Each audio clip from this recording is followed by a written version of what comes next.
What caused the events at Waco, Texas, April of 1993? David Koresh is now an infamous person who is known all across America. Many know him as a cult leader or as a prophet. Why he did the things he did and why he chose to keep his family, his congregation inside their home, inside their compound, is still unknown to this day. Today I'm going to give you three theories why I think David Koresh chose to keep his family, his congregation, his church inside the compound, and why he chose to let all of them die. Very few survived, but many women and children and the men of his church had to pass away in that fire. Why did David Koresh react the way he did? One theory is that he truly believed, and his followers truly believed, that he was a prophet sent from God. His Branch Davidians were being put through tests from God, test after test, trial after trial, hardship after hardship, is the reasons why they chose to stay on the compound, why they chose to separate themselves from society. Every now and again, they would go into town and they would get the things they would need. Big bags of rice, enough canned foods to feed themselves for a month or so. They would try to do everything that they could to separate themselves from the secular world, from society, to follow David, their prophet, their Messiah, so that they wouldn't be infiltrated with the thoughts around them. Another theory is that he was too prideful and self-righteous to surrender. That this persona, this ego that he built himself up to be, that he truly believed in himself, and that it was not just a show anymore, that it would have shamed him to have turned himself into the FBI and the ATF. The last theory that I have for you today is that Koresh fantasized of a mass suicide, that he's been training up his church body to ultimately give up their lives at the end of this 51-day siege that ended up taking the lives of over 80 people. Let's just have a little recap about what happened, what led up to it. February 28, 1993, 80 ATF agents and FBI members raided David's compound on Mount Carmel. So, in a little small town in Texas, David's compound was secluded. You'd have to take dirt roads and a truck, not just any little car. So the ATF and the FBI agents had to come in strong-armed and ready for whatever happened. As you can see in the picture to our left here, these are one of the images of what ended up happening on the 51st day of the siege. And the FBI and the ATF came fully prepared for whatever was going to happen, and ultimately the shootout in the first few days did occur, and then finally the tear gas at the end on the 51st day is what caused this fire at the end. A shootout between the ATF and the Davidians ensued, and to this day it is still unsure who started the gunshots. Many survivors say that it was the ATF and the FBI who fired the first shots, and then some ATF agents say that it was the FBI, and at the end of the day many believe that it was the ATF who fired the first shots because they were the first ones to have the case and were strongly pursuing this case in the first place. And as I said previously, it took 51 days for the siege to occur and unfold. 80 members of the sect and 4 federal agents passed away.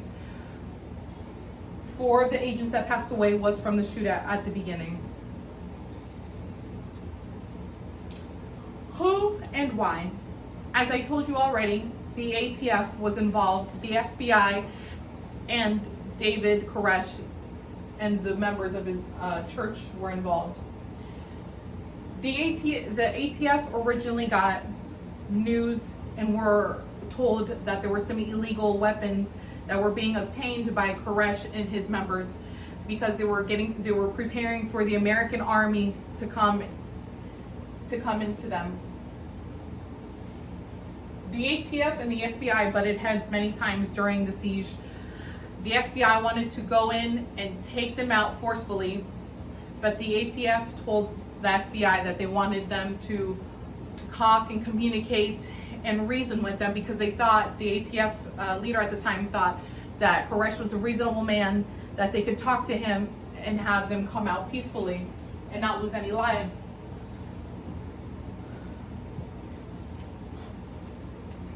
Now, one of the first theories we're going to talk about is that David thought he was a prophet sent from God. David grew up in a small home, raised by his mother, his maternal grandparents, and he was taught about the Bible and about God and Jesus Christ. He was very interested in the Bible and what the Old Testament had to say since the age of 12. But he was bullied as a young man, and he did go through a lot of hardships too. He took signs from the Bible that he applied to himself and to his followers. His choices were dictated from the revelations he would receive from God. During many of the events that unfolded during the standoff, David would tell his congregation, the FBI and the ATF, that he had words from God, visions from God, dreams from God, that he was to stay inside the house, stay inside the compound, and to not surrender. This is what ultimately we heard from the news and from the agents telling us that why he did not want to come out. Many other people have other theories, but some survivors still believe to this day that he was a lamb sent for God, that he truly was a prophet, that his intentions were true. And this is from survivor Catherine Matson, who still believes to this day that he was the real thing. Pride and righteousness brought them down. My second theory is that David Koresh's pride is what ended up ultimately causing his downfall. He built up his proud personality since he was picked on and bullied as a child. He took all the hardships from his childhood and he learned from that, and he told himself that he was not going to give in or stand down to anybody. David felt like he had something to prove, even though it cost him his life and the life of his family, his congregation, his church, his children. David was said to have had visions and words from God, so for him to surrender meant that his righteous movement wasn't really sent from God. For David to go to the FBI and give himself in, give his children up, and let them go into the system meant that he did not believe what he really stood for.